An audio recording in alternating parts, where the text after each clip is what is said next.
أعوذ بالله من الشيطان الرجيم بسم الله الرحمن الرحيم وراودته التي هو في بيتها عن نفسه وغلقت الأبواب وقالت هيت لك قال معاذ الله۔ سورہ یوسف آیت نمبر 23 ہے، اور یہاں سے اس قصے کا 5واں سیکشن شروع ہو رہا ہے۔ حضرت انبیاء علیہ الصلوۃ والسلام و تسلیمات یہ کائنات کی سب سے مقدس ترین ہستیاں ہیں، اور آپ حضرات کو خوب اندازہ ہو رہا ہوگا کہ صرف ان کے تذکرے سے دل کے اندر کتنی نورانیت آتی ہے، ان کو پڑھنے سے کتنی روحانیت قلب کے اندر آتی ہے، تو ان کی شخصیات کے اندر کتنی روحانیت ہوگی، ان کی ذات کے اندر کتنی نورانیت ہوگی، نور سے، انوار سے کیسے یہ لوگ بھرے ہوئے ہوں گے۔ تو یہاں سے اس کا بیان 5واں سیکشن اس قصے کا شروع ہو رہا ہے۔ وراودته، راودت، راود اصل میں یہ لفظ ہے راود۔ راود کا مطلب ہے پھسلانا، سیڈیوس کرنا۔ راودت ہو، اور بہلایا، پھسلایا، پھسلانے کی کوشش کی۔ بہت سے معنی اس لفظ کے لکھے ہوئے ہیں، ابھی تھوڑی دیر میں آپ سے شیئر کرتا ہوں۔ پھسلایا، بہلایا، ہو ان کو، حضرت یوسف علیہ السلام کو۔ پچھلے سیکشن سے اس قصے کو ملائیں گے تو پچھلے سیکشن میں واضح ہے کہ حضرت یوسف علیہ السلام کا سیکشن نمبر 4 میں مصری زندگی کا آغاز انعام و اکرام کے ساتھ ہوا، اور جو عزیز مصر تھا اس نے حضرت یوسف علیہ السلام کو بڑی عزت و احترام کے ساتھ رکھنے کا حکم دیا، اور اپنی بیوی کو دیا کہ ان کا خیال رکھنا ہے، کیونکہ اندرون خانہ داری جتنے بھی معاملات ہوتے ہیں وہ بیوی کے سپرد ہوتے ہیں۔ چنانچہ ان اندرون خانہ داری کے معاملات کو کی وجہ سے بیوی کو کہا، ورنہ ان کا ماحول کیسا تھا وہ اس آیت مبارکہ سے سمجھ میں آتا ہے، اس آیت مبارکہ کے الفاظ سے سمجھ میں آتا ہے، تفسیرات میں جانے کی ضرورت نہیں بنتی، آیت کے الفاظ غور سے دیکھیں تو سمجھ میں آ جائے گا۔ وراودت ہو، اور ان کو بہلایا، التی، اس عورت نے، راودت ہو، بہلایا، سیڈوس کیا، التی، اس عورت نے، ہوا، یوسف علیہ السلام فی بیتہا، جس عورت کے گھر میں تھے، بہلایا عن نفسی، ان کے نفس سے، تو وراودت ہو عن نفسی، اس کو اس کی ذات سے بہکایا، ٹھیک ہے، اس کو اس کے اپنے آپ کو روکنے سے بچایا، بہلایا، اس کو اپنے آپ کو روکنے سے بہلایا۔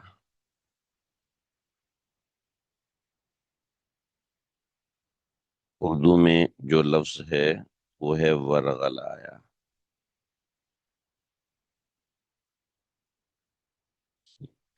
انگلش میں بہت اچھا لفظ ہے سیڈوس کرنا، یعنی خاص طور پہ بہکانا، بہکانا ایک خاص تقاضے کے تحت، ٹھیک ہے، یعنی ایسا اشارہ دینا کہ جس سے سامنے والا سمجھ جائے کہ اس کی نیت اچھی نہیں ہے۔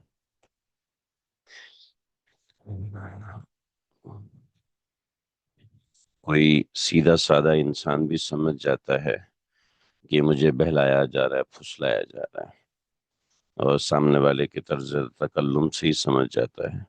ہاں، بقیہ کے گہرے ارادے اس کو سمجھ میں نہیں آتے ہیں، مگر یہ ایک ایسی چیز ہے جو عورت کو تو بڑی آسانی سے سمجھ میں آ جاتی ہے، مرد کے لیے بھی ایسی چیز ہے کہ اس کو پہلی نظر میں سمجھ میں آنا شروع ہو جاتا ہے کہ یہاں پہ بہلایا اور پھسلایا جا رہا ہے۔ تو چاہے وہ کتنا سیدھا اور سادہ کیوں نہ ہو، مگر اس کو سمجھ میں آ جاتا ہے۔ لیکن عورت عورت تو صرف ایک نظر دیکھنے سے ہی اس کو پتہ چل جاتا ہے، طرز تکلم سے ہی اس کو پتہ چل جاتا ہے کہ یہ بندہ مجھے بہلانا چاہ رہا ہے یا پھسلانا چاہ رہا ہے۔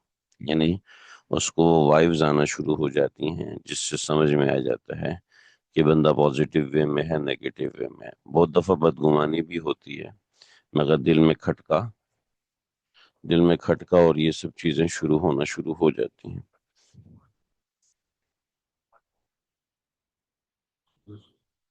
تو وراودت ہو، بہلایا، ورغلایا ان کو، ان نفسی ہی، اپنے آپ کو روکنے سے۔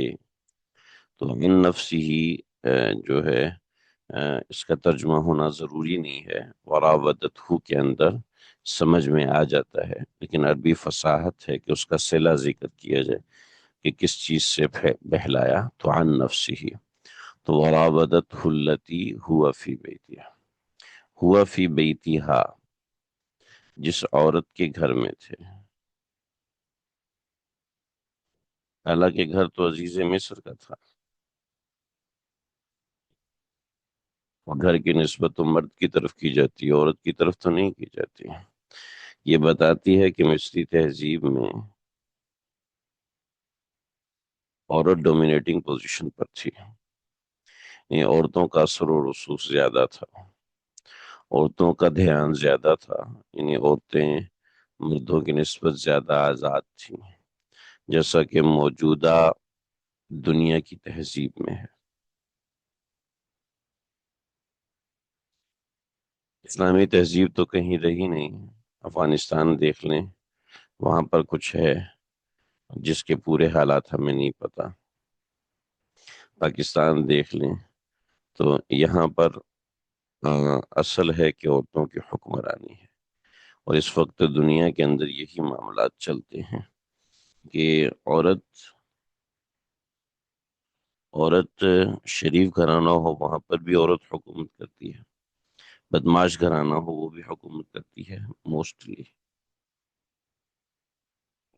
تہذیب پر اس کا اختیار ہوتا ہے، تہذیب پر اختیار عورت کا ہوتا ہے، سمجھ رہے جی؟ تہذیب پر اختیار عورت کا ہوتا ہے۔ چنانچہ یہاں پر معاملہ تہذیب کا تھا، تو اس لیے ہوا فی بیتہا عن نفسہ فرمایا، ٹھیک ہے؟ ہوا فی بیتہا کہ تہذیب پہ اثر و رسوخ عورتوں کا ہوتا ہے، یعنی عورت اگر باحیا ہے تو جو معاشرہ ہے وہ مہذب بنے گا، عورت بے حیا ہے تو معاشرہ مہذب نہیں بن سکتا۔ معاشرے کے حیادار ہونے کا تعلق،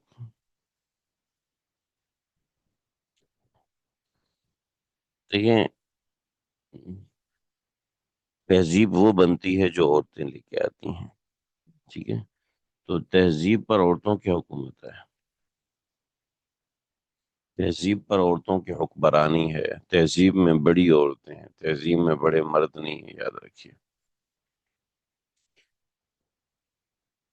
حکومت سے کیا مراد ہونا ہے بھائی؟ حکومت سے وہی مراد ہے جو بتا رہا ہوں کہ یہاں تہذیب عورتوں کی چلتی ہے، معاشرے کے اندر تہذیب عورتوں کی چلتی ہے، عورت تہذیب بناتی ہے اور عورت تہذیب بگاڑتی ہے۔ دیکھیے، ہمارے مغربی معاشرے میں عورت پوری ننگی ہوتی ہے، مرد نے پورے کپڑے پہنے ہوتے ہیں، گرمی صرف عورت کو لگ رہی ہوتی ہے، کندھے ننگے ہیں تو عورت کے ننگے ہیں، ٹانگیں ننگی ہیں تو عورت کی ننگی ہیں، مرد کی تو ٹانگیں ننگی نہیں ہوتی، عام طور پر اکثر اوقات۔ جب سمجھیں کہ تہذیب پہ حکمرانی عورت کی ہوتی ہے، عورت کی تہذیب معاشرے کے اوپر لاگو ہوتی ہے، چنانچہ جہاں عورت بے حجاب ہو کے نکلتی ہے، جہاں عورت راستے توڑ دیتی ہے، وہاں پر مرد کچھ نہیں کر سکتا۔ تو یاد رکھیے، یہاں قرآن بھی یہی سمجھا رہا ہے، وراودت التی ہوا فی بیتہا، گھر کے اندر عورت کی تہذیب چلتی ہے، یہاں مسئلہ تہذیب کا آ رہا ہے تو اس وجہ سے نسبت اس عورت ہی کی طرف گئی، اور وہاں پر اس زمانے میں بھی عورتیں ڈومینیٹنگ پوزیشن پر تھیں، تو اس نوعیت کے معاملات تھے، معاشرتی تباہی مچی ہوئی تھی، اور اس نوعیت کی چیزیں ہوتی ہیں، یعنی حیا نام کی جب اس نوعیت کے معاملات ہوتے ہیں تو پھر بڑے مسئلے ہوتے ہیں۔ اصل بات ہمارے معاشرے میں جو اشکالات اور اس نوعیت کی چیزیں ہوتی ہیں، اس کی بنیادی وجہ یہ ہوتی ہے کہ ہمارا علم جو ہے وہ ادھورا ہوتا ہے، علم ہمارا آدھا ہوتا ہے، علم جب ہمارا آدھا ہوتا ہے تو ہم بہت ساری غلط فہمیوں کا شکار ہو جاتے ہیں، ہمیں کچھ باتوں کا پتہ ہوتا ہے بس، اس کے علاوہ کچھ نہیں۔ میرے ایک ساتھی ہیں، 2018 میں میرے ساتھ حج پہ تھے، انہوں نے مجھے کہا کہ یہ عورت ایک عورت ہے، یہ فرانس کی وزیر اعظم تھی، ٹھیک ہے، اس نے ملک میں یہ کر دیا، وہ کر دیا، ایسا کیا، ویسا کیا، اس طرح کیا، اس طرح کیا۔ تو پھر میں نے کہا جی ٹھیک ہے، کہنے لگا اسلام تو عورت کو حکمرانی کی اجازت نہیں دیتا، اس نے تو ملک کو ایسا بہترین نظام دیا اور کمال کر دیا وغیرہ وغیرہ۔ میں نے کہا ٹھیک ہے، میں کیا کہہ سکتا ہوں، مجھے تو معلومات نہیں ہے پوری کہ واقعتاً نظام بہترین دیا یا نہیں دیا۔ پھر پتہ چلا کہ ایک سال میں وہاں پر 50,000 خودکشی کے کیسز ہو رہے ہیں، ٹھیک ہے، والدین بچوں کو نکال دیتے ہیں، کتے پالتے ہیں، ٹھیک ہے، اکثر کی اموات اکثر کی اموات تنہائی میں ہوتی ہیں۔ جاپان میں پچھلے 6 مہینے میں 2 لاکھ کیسز آئے، 2 لاکھ کیسز آئے ہیں کہ جو تنہائی میں مرے ہیں پچھلے ایک سال میں، جن میں کسی کی لاش 1 مہینے بعد ملی، کسی کی لاش 2 مہینے بعد ملی، کسی کی لاش 3 مہینے بعد ملی۔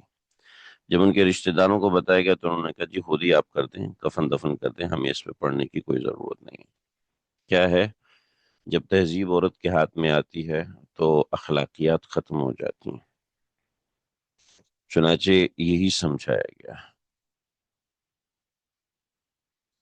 عورت جب تہذیب میں ہتھے سے اکھڑ جائے تو پھر ایسے معاملات ہوتے ہیں۔ چنانچہ وہ خواتین جو میری بات سن رہی ہیں، سمجھ رہی ہیں، اپنی اولاد کے سامنے ایسے کپڑے نہ پہنے جس سے اولاد کے دل میں یہ خیال ہو کہ لباس ایسا بھی ہو سکتا ہے، اپنی اولاد کے سامنے پینٹ شرٹ نہ پہنے، ٹی شرٹس نہ پہنے، اور جو 3 کوارٹرز ہے وہ نہ پہنے اپنی اولاد کے سامنے، ہاف ہاف بازو نہ پہنے اپنی اولاد کے سامنے، ایسے کپڑے نہ پہنے جس سے سینہ جھلک رہا ہو کہ ان کے ذہن میں آ جائے گا کہ بہت ہلکی سی چیز ہے، کوئی ایسے مسئلے نہیں، کیونکہ ماں ایک آئیڈیل ہوتی ہے بچے کے لیے، چاہے وہ آج اس سے تنگ بھی ہے جیسا بھی ہے، لیکن اس کی زندگی میں ایک عورت ہوتی ہے جو ماں ہوتی ہے، دوسری عورت ہوتی ہے جو بہن ہوتی ہے، ٹھیک ہے، یہ دونوں ایک زمانے تک آئیڈیولوجی پہ کام کرتی ہیں، اس کے بعد بیوی آتی ہے، اس کے بعد بیٹی آتی ہے، جی، تو سب سے پہلا اثر ماں ڈالتی ہے، اس کے ساتھ کا اثر بہن ڈالتی ہے، تو بھائی کو پتہ چلتا ہے، بیٹے کو پتہ چلتا ہے کہ عورت کیا چیز ہوتی ہے، ٹھیک ہے، پھر اس کے بعد بیوی آتی ہے، لیکن اگر یہاں سے وہ بے حیا ہونا شروع ہوتا ہے تو بیوی سے پہلے غلط تعلق بنانا شروع کر دیتا ہے، یہاں سے وہ حیادار ہوتا ہے تو وہ غلط تعلق کا سوچتا بھی نہیں ہے۔ تو ہمارے معاشرے میں عورت کا ہر رشتہ مرد کے لیے ایک بہت بڑی تعلیم ہوتا ہے، عورت کو مرد کی تعلیم کے لیے پیدا کیا گیا، مرد کو سکھانے کے لیے پیدا کیا، آداب سکھانے کے لیے عورت کو پیدا کیا گیا، کہ مرد کو ٹریننگ دینے کے لیے عورت آئی ہے، تو لہٰذا اس کی تہذیب ڈومینیٹ کر رہی ہوتی ہے، اس کے تاثرات، اس کے امپریشنز جو ہے وہ معاشرے میں ڈومینیٹ کر رہے ہوتے ہیں، لہٰذا ذہن میں رہے کہ وراودته التي هو في بيتها عن نفسه، بیتہا کا جو لفظ ہے وہ ایک چیز واضح کر رہا ہوتا ہے۔ تو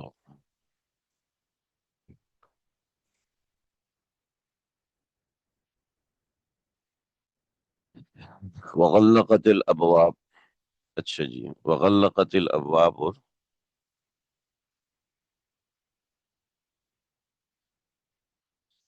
غلقت الابواب اور بند کر دیے دروازے.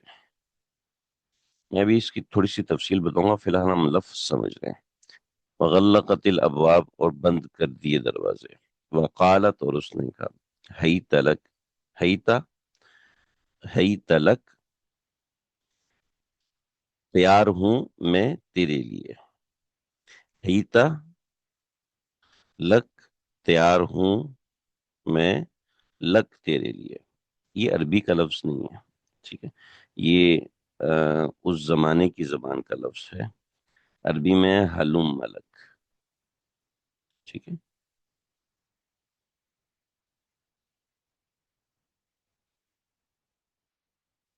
ہاتھی نہیں، یہ نہیں. حلم ملک کا لفظ پتہ نہیں میں نے کہاں دیکھا ہے.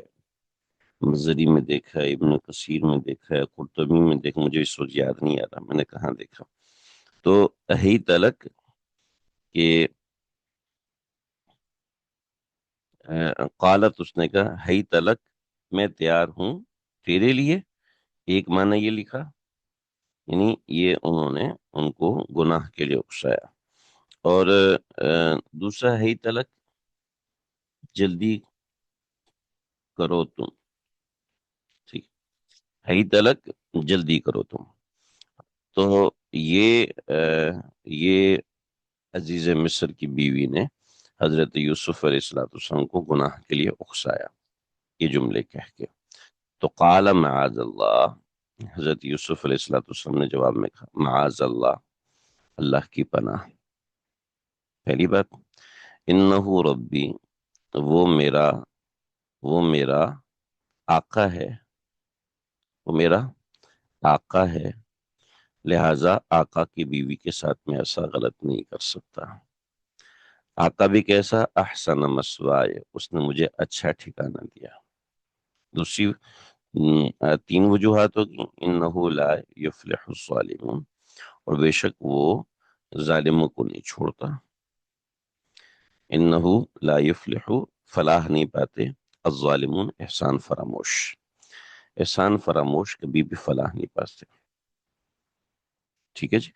تو یہ حضرت یوسف علیہ السلام کا امتحان نمبر 1. پہلا ابتلا حضرت یوسف علیہ السلام کو حسن کے ذریعے سے دیا گیا.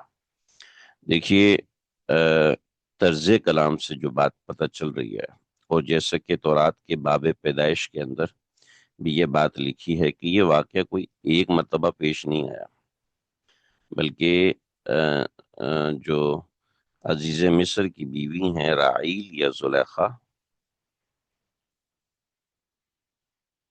اس کے حوالے سے میں تفصیل ذکر کر چکا ہوں. تو انہوں نے حضرت یوسف علیہ السلام کو بہلایا پھسلایا. تو دیکھیے ایک بات سمجھ میں آ رہی ہے، انہو ربی، تو میرا آقا ہے. پیچھے کہیں آقا کا ذکر ہے؟ ذرا بتائیے گا مجھے، پیچھے کہیں بھی آقا کا ذکر آیا؟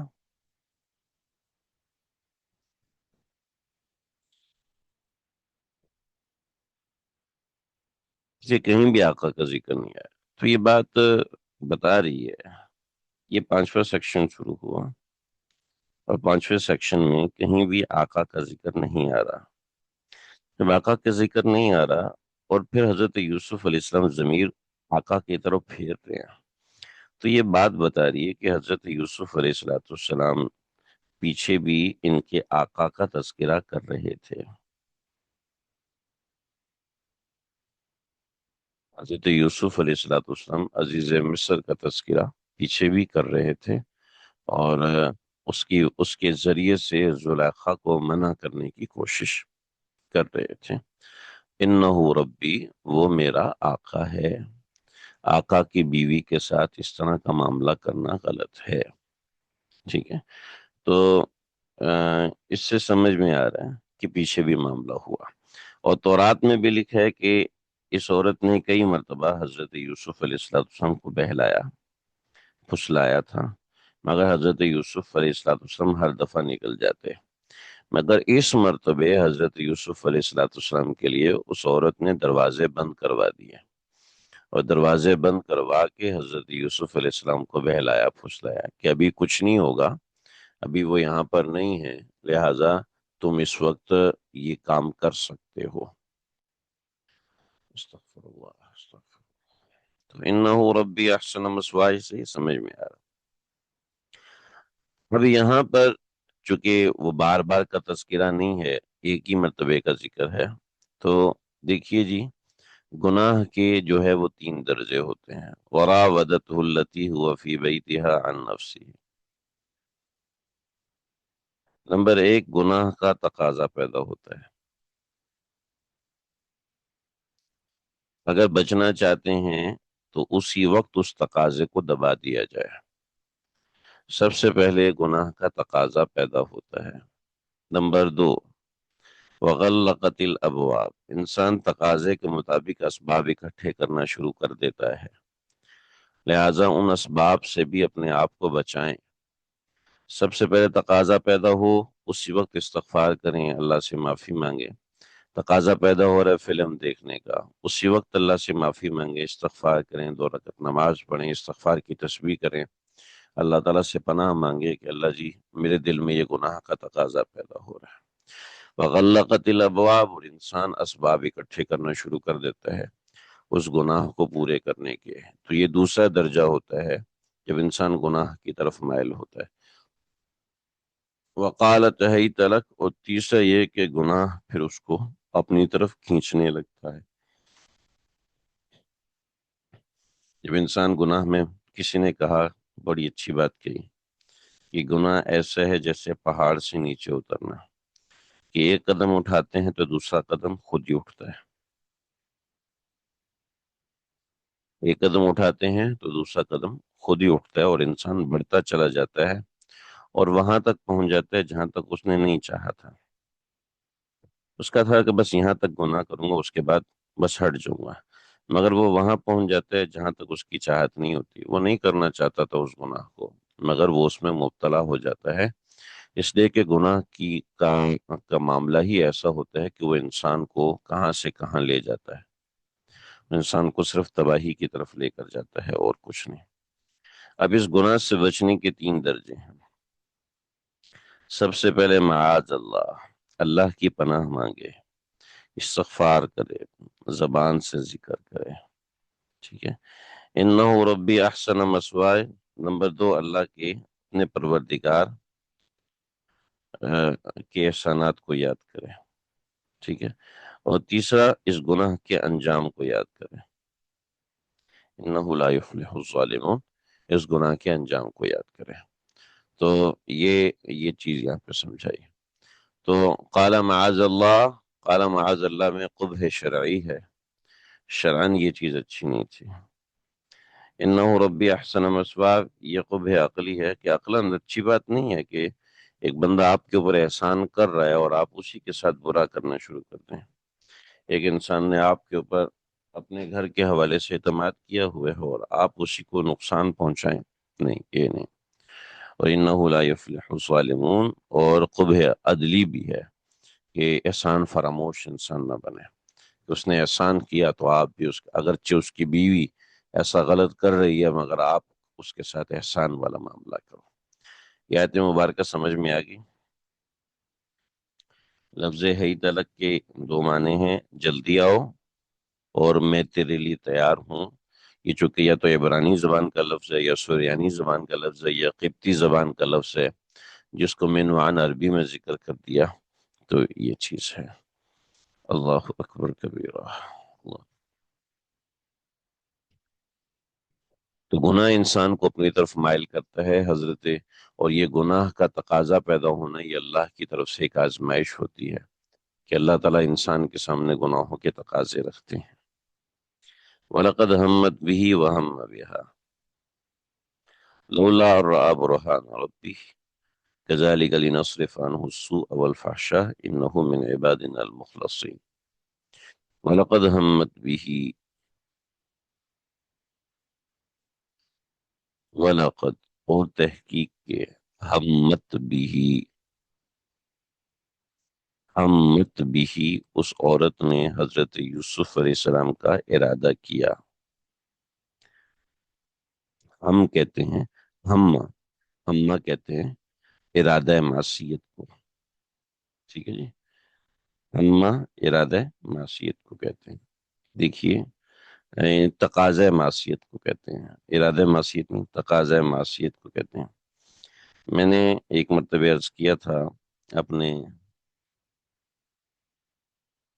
عصر کے بعد کے درس قرآن میں کہ برائی کے درجے ہوتے ہیں.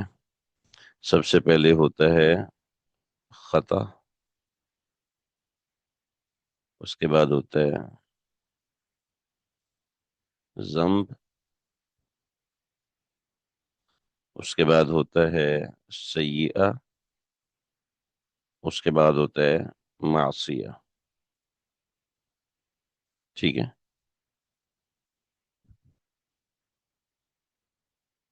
سیئہ، سین یا حمزہ اور ہا، سیئہ. خطا، ٹھیک ہے، خطا غلطی. ٹھیک ہے. اس سے پہلے ہوتا ہے تقاضۂ معصیت. ٹھیک ہے. تو وَلَقَدْ ہم بہا، ان کو، انہوں نے ارادہ کیا. وَلَقَدْ ہمت بھی، وَلَقَدْ، اور پکی بات یہ ہے کہ ہمت بھی، اس عورت نے بھی، ان کا ارادہ کیا حضرت یوسف علیہ السلام کا. ذرا میں اور آپ تصور کریں، خیال کریں، ہم حضرت یوسف علیہ السلام کا واقعہ پڑھ رہے ہیں اور آپ کی شخصیت کے ایک امیجن ہمارے دماغ میں ہے، اور یقین کریں یا نہ کریں، وہ ایک انتہائی روحانی امیج ہمارے دماغ میں ہے. ایک روحانی سی تصویر ہمارے دماغ میں ہے کہ ایسے حضرت یوسف علیہ السلام سراپا نور، سر تسر نور، سر تپا نور حضرت یوسف علیہ السلام ہے. کبھی بھی کسی کے دل میں ان کو سوچ کر کوئی ایسی گندی بات نہیں آئے گی، مگر بے حیائی ایسی چیز ہے کہ ایسی روحانی شخصیات بھی ان کو اس طرح کی نظر آتی ہیں کہ بس انسان کا میٹر شارٹ ہونے لگتا ہے، دماغ خراب ہونے لگتا ہے. وَهَمَّ بِهَا، وَهَمَّ بِهَا، اور انہوں نے بھی اس کا ارادہ کیا. وَهَمَّ بِهَا، اور انہوں نے بھی اس کا ارادہ کیا. نہیں نہیں، لیکن یہاں پر یہ معنی نہیں ہے اس کا. ٹھیک ہے؟ یہاں پر یہ معنی ہرگز بھی نہیں ہے، بلکہ یہاں پر جو معنی ہے وہ ذرا دیکھیے، دونوں میں، دونوں لفظوں میں زمین آسمان کا فرق ہے. وہ کیسے فرق ہے ذرا سمجھیے. ہم چیز ہے، دھیان دیجیے گا، انشاءاللہ فائدہ ہوگا. بور تو نہیں ہو رہے آپ لوگ بھائی؟ میں کچھ ایسے تھکا سا ہوا ہوں تو اس وجہ سے مجھے لگ رہا ہے شاید میرا لہجہ ایسا ڈھیلا ڈھالا سا ہو رہا ہے، شاید آپ بوریت ہونے لگے. وَلَقَدْ ہمت بِهِ، ٹھیک ہے. وَلَقَدْ، بات کو مضبوط بنانے کے لیے آتا ہے. ٹھیک ہے، بات کو مضبوط بنانے کے لیے آتا ہے، اور اس کو اللہ نے پہلے نمبر پہ ذکر کیا. تو وَلَقَدْ ہمت بِهِ، ارادہ کیا اس عورت نے. تو یہاں پہ دو دو ہے. وَلَقَدْ تحقیق تھی، آگے ہے وَهَمَّ بِهَا. اس میں دیکھیے واو، جو لفظ واو آتا ہے واو مغایرت کے لیے آتا ہے. واو بعض دفعہ مغایرت کے لیے آتا ہے. مغایرت کا مطلب کیا ہے؟ مغایرت کا مطلب کیا ہے؟ مغایرت کا مطلب یہ ہے، بھائی میں نے یہ کپڑے پہنے اور یہ کپڑے پہنے. ٹھیک ہے. میں نے یہ کپڑے پہنے اور یہ کپڑے پہنے. یہ جو اور آ رہا ہے نا، یہ اور بتا رہا ہے کہ ایک مرتبہ یہ والے کپڑے پہنے تھے اور یہ ایک مرتبہ یہ والے کپڑے، یعنی جب یہ پہنے تھے تو اس وقت یہ نہیں پہنے ہوئے تھے، اور جب یہ پہنے تھے تو یہ والے اتار دیے تھے. یہ آ رہا ہے نا. اگر ہم لفظوں پہ غور کریں گے تو یہ بات ہماری گہرائی میں اترے گی، سمجھ میں آئے گی. بھئی کون کون سے کپڑے پہنے؟ یہ والے پہنے اور یہ والے پہنے. مطلب کیا؟ یعنی ہفتہ اتوار کو یہ والے پہنے، پیر منگل کو یہ والے پہنے. ٹھیک ہے. ایسا نہیں ہے کہ یہ والے کپڑے پہنے اور یہ والے کپڑے پہنے، مطلب یہ کہ ایک قمیض کے اوپر دوسری قمیض چڑھائی، دوسری شلوار کے اوپر دوسری شلوار، پہلی شلوار پہ دوسری شلوار چڑھائی. تو یہ جو واو آتا ہے نا، یہ واو مغایرت کے لیے آتا ہے. ٹھیک ہے، مغایرت بتانی، تو اس کو کہتے ہیں مغایرت، غیریت. یعنی اس کے غیر کو بتانے کے لیے آتا ہے، پہلے کے غیر کو بتانے کے لیے واو استعمال ہوتا ہے. تو یہاں پر جو واو ہے، یہ واو للجمع نہیں ہے بلکہ واو مغایر ہے پچھلے کا. مطلب کیوں مغایر ہے؟ اس لیے کہ پیچھے وَلَقَدْ لگا ہوا ہے، اس کے ساتھ لقد نہیں. تو وَلَقَدْ هَمَّ بِهِ، زلیخا نے حضرت یوسف کا ارادہ کیا، یعنی غلط ارادہ کیا. وَهَمَّ بِهَا، وہ بھی ارادہ کر لیتے مگر اس نوعیت کا ارادہ نہ ہوتا، کہ اس لیے وَلَقَدْ نہیں. اور ہمہ یہ اور قسم کا، اور یہ ہمہ اور قسم کا ہے. لیکن وہ ارادہ کر لیتے لولا، اگر نہ ہوتا. کیا نہ ہوتا؟ الرآ برہان ربی، کہ وہ اپنے پروردگار کا برہان نہ دیکھ لیتے، اپنے پروردگار کا برہان نہ دیکھ لیتے تو وہ بھی ارادہ کر لیتے. تو آپ نے ترجمہ اس طرح کرنا، وَلَقَدْ ہَمَّتْ بِهِ. اور پکی بات یہ ہے کہ اس عورت نے برا ارادہ کیا حضرت یوسف کے لیے، اور وہ بھی ارادہ کر لیتے اگر وہ برہان، اپنے رب کا برہان نہ دیکھتے. ٹھیک ہے جی. اگر وہ اپنے رب کا برہان نہ دیکھتے تو وہ بھی ارادہ کر لیتے. اب یہ برہان کیا ہے؟ بہت ساری چیزیں اس برہان کے لیے لکھی ہیں، مگر میرا پوائنٹ آف ویو تھوڑا سا اس میں الگ ہے. وہ کیا ہے وہ ذرا آپ سمجھ لیجئے.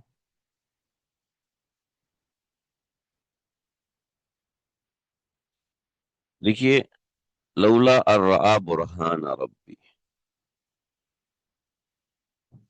لولا الرآ برہان ربی کیا ہے اس میں ذرا سمجھیں.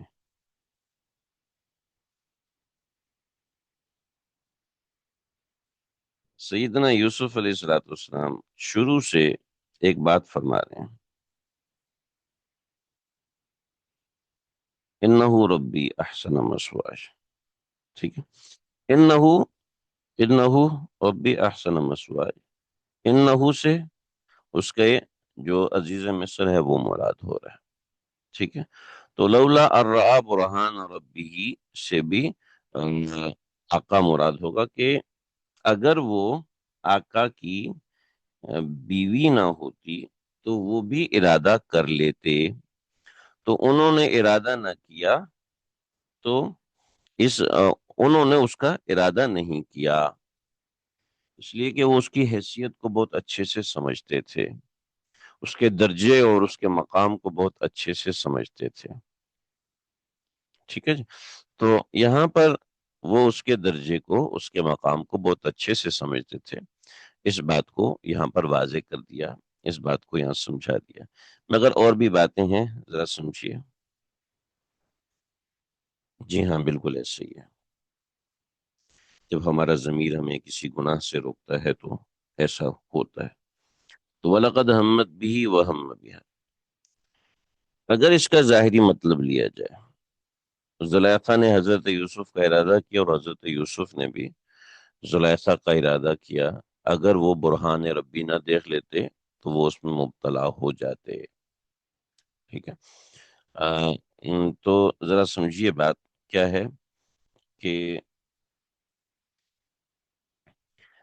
نبی کی طرف گناہ کی نسبت کرنا کہ انہوں نے گناہ کا ارادہ کیا، یہ کیا ہے؟ ایک اللہ کا پاک پیغمبر ہے اور اس کی طرف نسبت معصیت کرنا، اس کی طرف اس بات کی نسبت کرنا کہ اس کا گناہ کا ارادہ بن گیا تھا، تو یہ تو کوئی ایسی بات نہیں ہے جو سمجھ میں آئے کہ پیغمبر خدا ہے اور پیغمبر خدا گناہ کرے، ایسا کیسے ممکن ہے؟ اور امت مسلمہ کا متفقہ عقیدہ ہے کہ امت محمدیہ کا متفقہ عقیدہ ہے کہ پیغمبر سے گناہ ہو نہیں سکتا، ٹھیک ہے؟ تو لولا الرا برہان ربی، ہاں اچھا سوال کیا ہے۔ برہان ربی ہی تو رب جو ہے اس کے دو معنی ہوتے ہیں، ایک رب کہتے ہیں پروردگار کو، اور ایک رب کہتے ہیں پرورش کرنے والے کو، ٹھیک ہے؟ جو پرورش کرتا ہے اس کو بھی مجازن کبھی رب کہہ دیتے ہیں، جیسے ہم دعا کرتے ہیں رب ارحمہما کما ربیانی صغیرہ، کما ربیانی، تو ربیانی صغیرہ تو وہاں پہ بھی والدین کے لفظ رب استعمال ہوا ہے، تو یہاں جو لفظ رب استعمال ہو رہا ہے وہ اس آقا کے لیے استعمال ہو رہا ہے، ٹھیک ہے؟ تو حضرت یوسف علیہ السلام کے دل میں اس نوعیت کی بات آئی، ارے ابھی ہم برہان پہ آئے نہیں، ابھی تو ہم پہ کھڑے ہوئے ہیں کہ ہم دیکھیے حضرت یوسف علیہ السلام نے جو گناہ کا ارادہ کیا، یعنی تقاضۂ معصیت ہوا حضرت یوسف علیہ السلام کو، تو مولانا عبد الماجد دریابادی صاحب رحمۃ اللہ علیہ نے ایک بات اس میں لکھی اور بڑی زبردست بات لکھی ہے، وہ ہم سے مراد یہاں پر وسوسہ معصیت ہے، معصیت کا خیال، معصیت کا خیال آپ کے قلب مبارک میں پیدا ہوا، تو معصیت کا خیال قلب مبارک میں پیدا ہو جانا یہ تو اس بات کی علامت ہے کہ بندہ صحیح اور سلیم ہے، اس کے سامنے گناہ کھڑا ہے اور اس کو دل میں خیال بھی پیدا نہیں ہو رہا، تو وہ تو انسان تو نہیں ہے نا، پھر تو وہ فرشتہ ہے۔ تو یہ بات ثابت کی کہ حضرت یوسف علیہ السلام انسان ہی تھے۔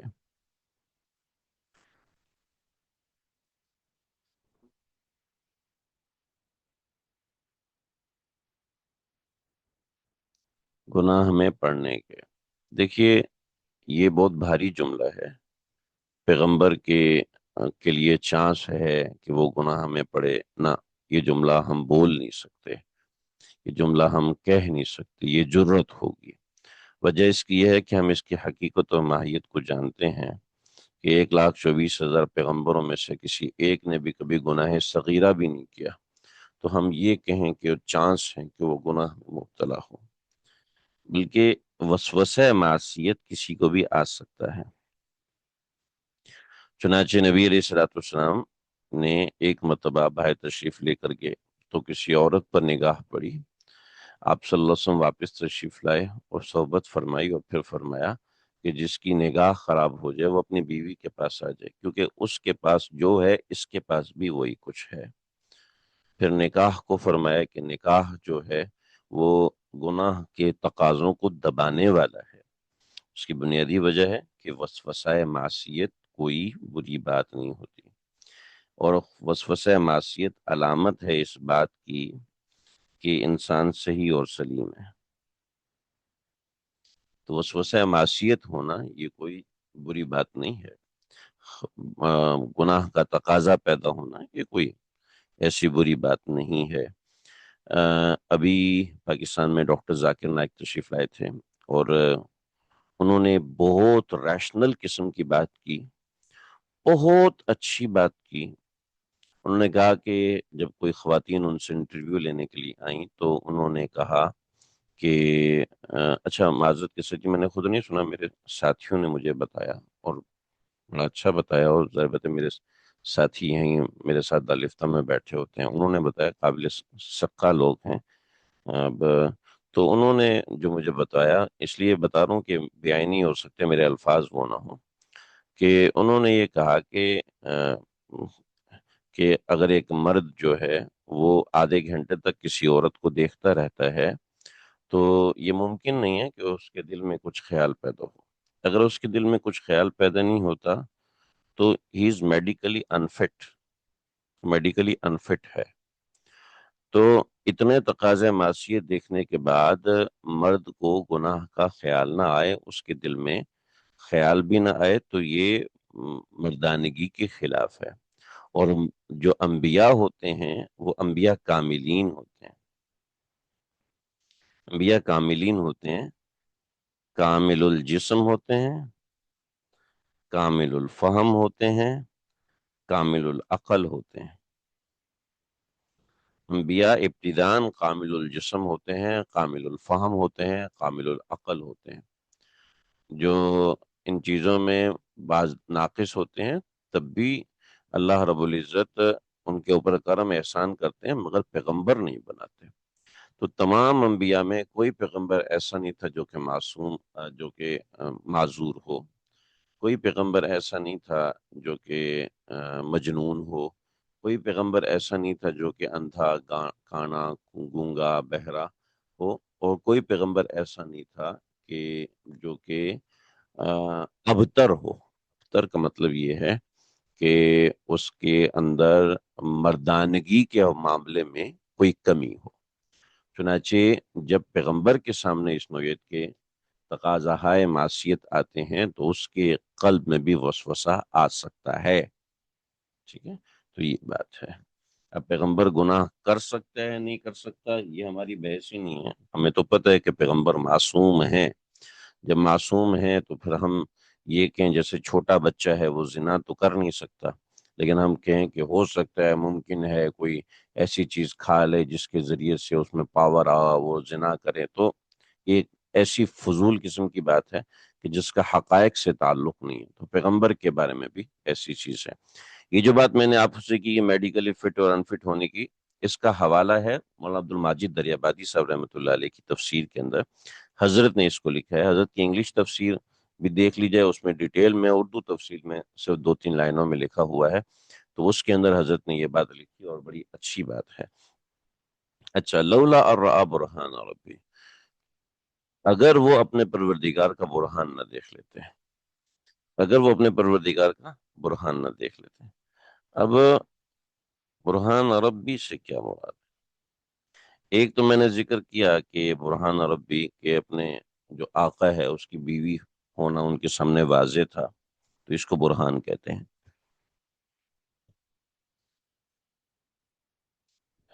دیکھیے، دلائل دو قسم کے ہوتے ہیں. ایک دلیل ہوتی ہے جو کہ عقلاً ثابت ہوتی ہے،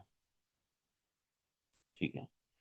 ایک دلیل ہے جو کہ عقلاً ثابت ہوتی ہے، اور ایک دلیل ہے جو کہ دکھائی جاتی ہے. جیسے میں انکار کر دوں کہ ابھی سورج نہیں نکلا ہوا، تو آپ کہیں باہر دیکھو دھوپ ہو رہی ہے. ہاں جی، دھوپ ہو رہی ہے، تو یہ علامت ہے سورج نکلا ہوا. تو آپ مجھے دلیل نہیں دے رہے، آپ مجھے دکھا رہے ہیں کہ دیکھو سورج نکلا ہوا ہے. یہ دکھانا اس بات کی دلیل ہے کہ سورج نکلا ہوا ہے. تو اس دلیل کو عربی میں کہتے ہیں برہان. میں کہوں دو دو پانچ ہوتے ہیں، آپ کہتے ہیں دیکھو دو یہ اور دو یہ، 1 2 3 4، یہ دیکھو چار ہوئے. تو آپ نے مجھے دلیل دی، ٹھیک ہے. یا آپ نے مجھے دلیل دی، لکھ کے دکھایا، یہ دلیل دی، ٹھیک ہے. لہذا میں کہوں کہ جو گونگا آدمی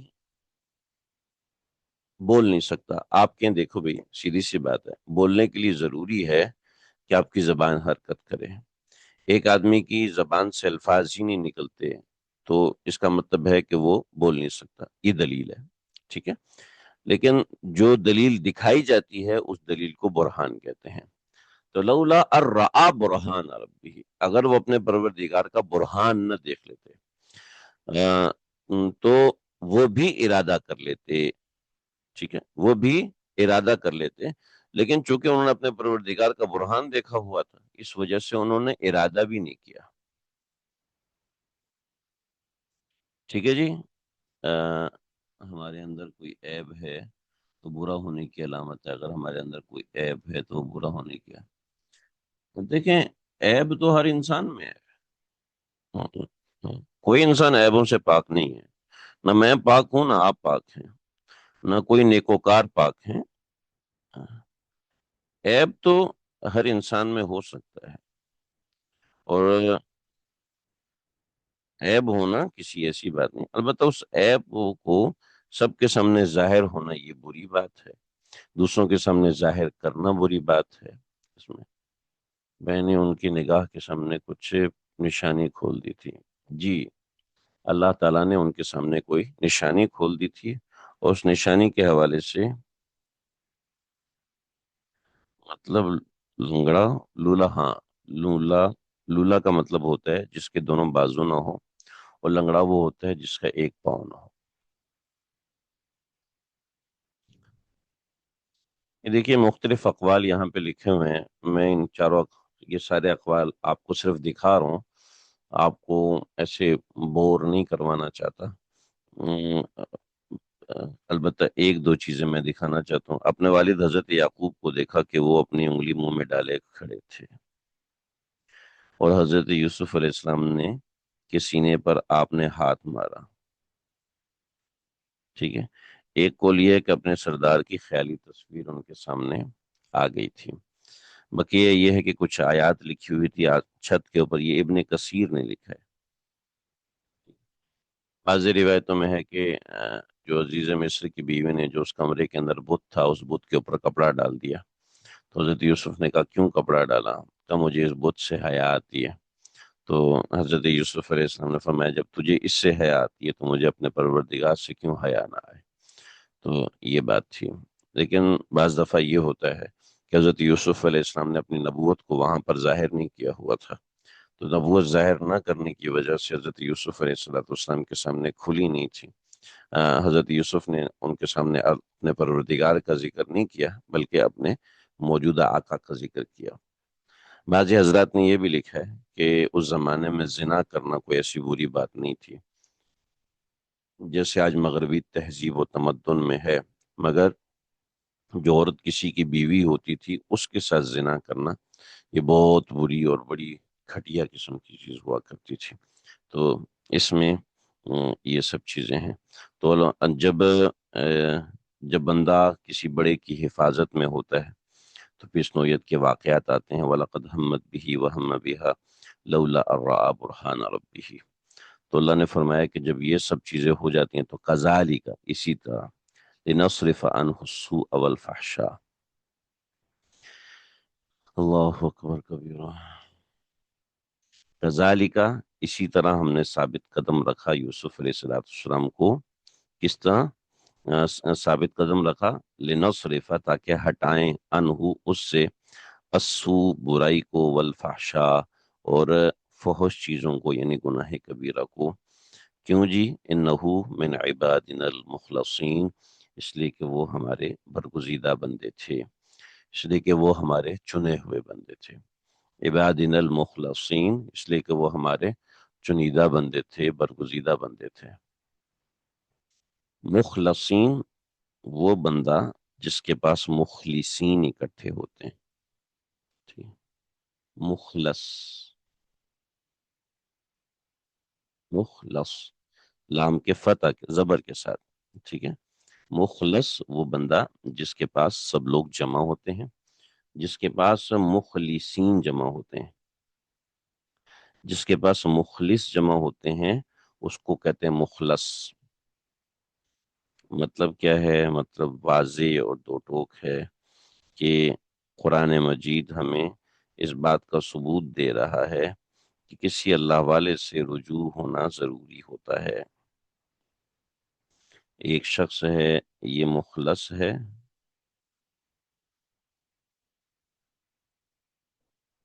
اور اس کے پاس مخلصین، یہ مخلص آیا. مخلص، جس کے پاس مخلص لوگ جمع ہوتے ہیں اس کو مخلص کہتے ہیں. یہاں سے، یہاں سے، یہاں سے، یعنی مخلص اسی وقت بنتا ہے جب کوئی مخلص ہوتا ہے. تو جو اللہ کا چنیدہ بندہ ہوتے ہیں اللہ تعالیٰ اس کی حفاظت کرتے ہیں، ایسے مخلصین کی بھی اللہ رب العزت حفاظت فرماتے ہیں۔ اللہ اکبر۔ تو اللہ رب العزت نے حضرت یوسف علیہ السلام کی ایسے حفاظت فرمائی۔ جب انسان محنت کرتا ہے، اپنے آپ کو گناہ سے بچاتا ہے، تو پھر اللہ رب العزت اس سے سو کو، فحشا کو، سو سے مراد گناہ صغیرہ ہے اور فحشا سے مراد کبیرہ ہے۔ اللہ ہر چھوٹے بڑے گناہ کو ان سے ہٹا دیتے ہیں۔ چنانچہ آپ بھی اللہ سے دعا کریں، ہم بھی اللہ سے دعا کرتے ہیں کہ اللہ اس آیت کو میرے حق میں، آپ کے حق میں، ہم سب کے حق میں قبول فرمائے۔ لنصرف عنہ السوء والفحشاء، اللہ ہم سے صغیرہ گناہ یا کبیرہ گناہ، ان سب گناہوں کو اللہ ہم سے دور فرما دے۔ اور یہ سمجھا دیا کہ اس گناہ سے بچنا حضرت یوسف کے ہاتھ میں نہیں تھا، بلکہ ہم نے اپنے ہاتھ سے حضرت یوسف علیہ السلام کو بچایا۔ چنانچہ توحید کا درس ہے کہ چاہے کتنا برگزیدہ انسان ہے، اس نے کتنی بڑی قربانی دی ہے، مگر وہ اللہ کی مدد کے بنا ممکن نہیں تھی۔ وہ اللہ کی مدد کے بنا ممکن نہیں تھی۔ جب اللہ کی مدد کے بنا ممکن نہیں تھی تو حضرت یوسف تو آج موجود نہیں ہے، اللہ تو موجود ہے نا، ہیں جی؟ تو ہم اللہ کی مدد حاصل کریں۔ پھر آپ کے ذہن میں یہ سوال ہونا چاہیے، اور جرت کے ساتھ یہ سوال کرنا بھی چاہیے، جب اللہ ہی نے بچایا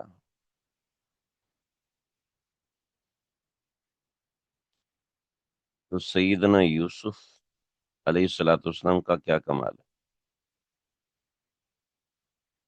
سوال پیدا ہوتا ہے نا۔ جب اللہ نے بچایا تو پھر حضرت یوسف علیہ السلام کا کیا کمال ہے؟ ہم؟ یا میں ایسی زبردستی پیدا کر رہا ہوں سوال؟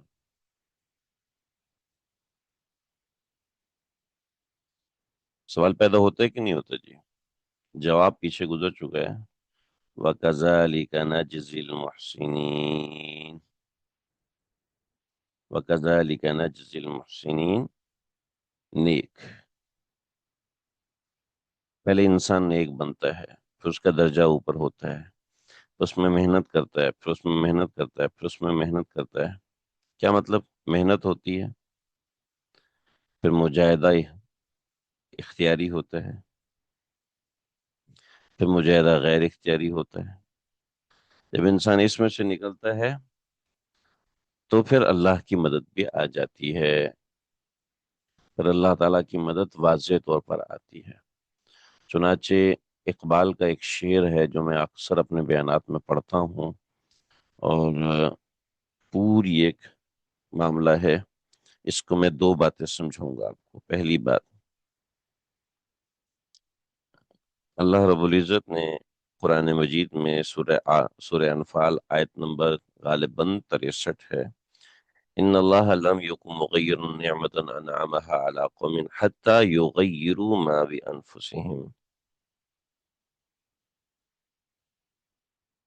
اگر کسی کے پاس ایکسیس ہے تو آیت نمبر 63 نکال کے چیٹ باکس میں بھیج دیں۔ ان اللہ لم یکن مغیر نعمت انعمها على قوم حتى یغیروا ما بانفسهم، کہ جب تک کوئی اپنے آپ کو نہیں بدلتا اللہ تعالیٰ اس قوم کو نہیں بدلتے۔ چنانچہ آپ اپنے آپ کو اس قابل بنائیں کہ اللہ کے چنیدہ بن جائیں، ٹھیک ہے؟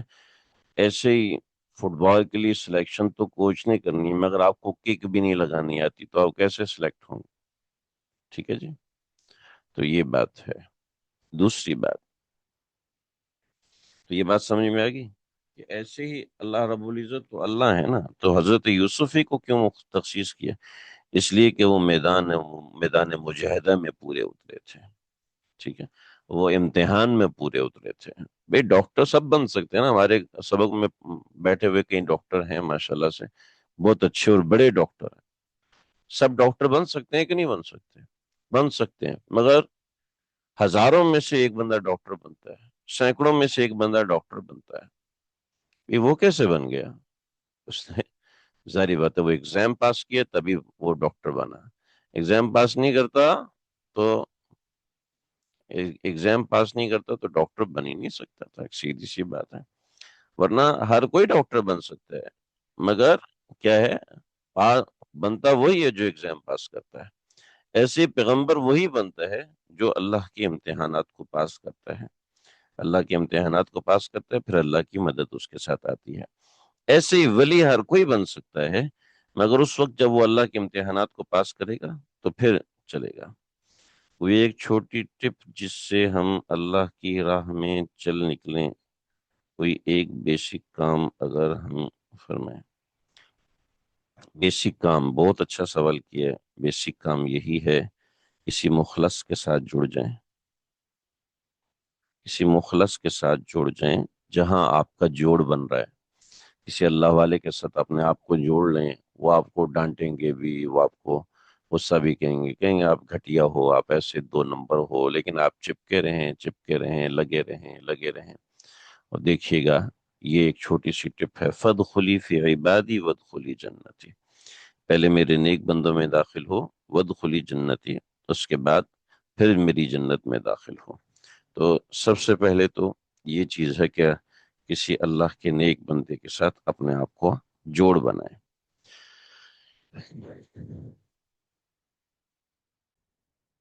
ٹھیک ہے، ہمارا سبق یہیں تک ہے۔ آپ کو کوئی سوال کرنا ہو، کوئی سوال ہو، کوئی بات سمجھ میں نہ آ رہی ہو تو آپ لوگ سوال کر سکتے ہیں۔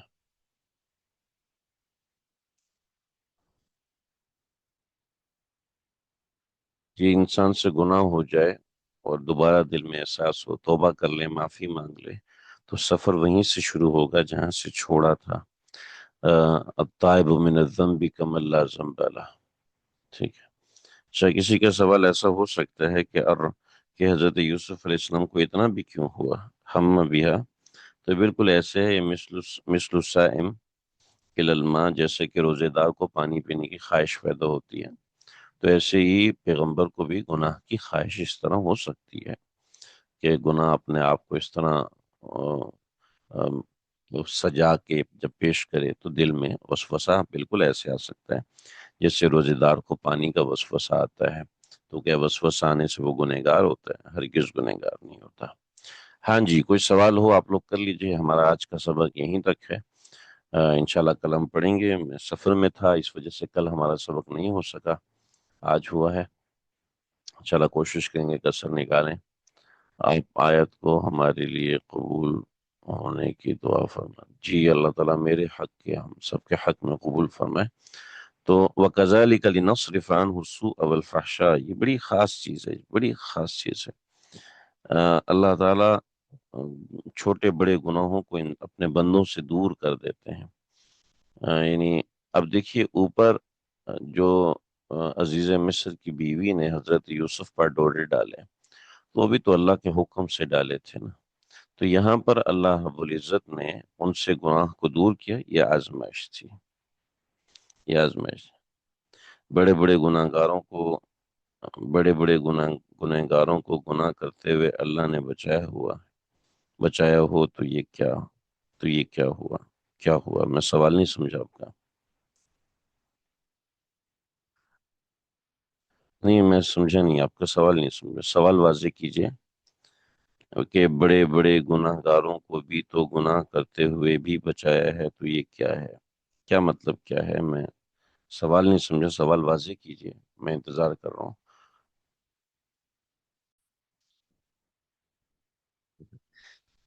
دیکھیے بات یہ ہے کہ ہم جو ہے نا وہ ایک چیز کو دوسرے میں مدغم کر دیتے ہیں۔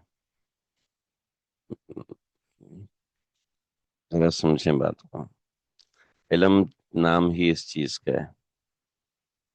ایک آدمی پڑھا لکھا ہے، ایک آدمی پڑھا لکھا ہے، ٹھیک ہے؟ پڑھا لکھا کا مطلب ہے وہ ڈاکٹر ہے جی؟ بتائیے، پڑھا لکھا ہونے کا مطلب وہ ڈاکٹر ہے؟ نہیں، میں بھی ڈاکٹر ہو، میں بھی انجینئر ہو، میں بھی میٹرک پاس ہو، یا پھر عالم ہو، فاضل ہو، قاری ہو، کچھ بھی ہو سکتا ہے۔ تو پڑھا لکھا ہونے کا مطلب صرف ڈاکٹر نہیں ہوتا۔ اگر اللہ نے کسی کو کسی گناہ سے بچایا تو اس کا یہ مطلب نہیں اس کا یہی سبب ہوگا۔ ایک ہی سبب ہوگا، ہزاروں قسم کے سبب ہوتے ہیں، ہم ایک سبب کو ڈسکس کر رہے ہیں۔ آپ کہہ رہے ہیں کہ وہ کیوں بچایا تھا؟ بھائی اس کے اسباب اور ہو سکتے ہیں، ضروری نہیں ہے کہ ایک ہی سبب ہو سب کے لیے، ٹھیک ہے جی۔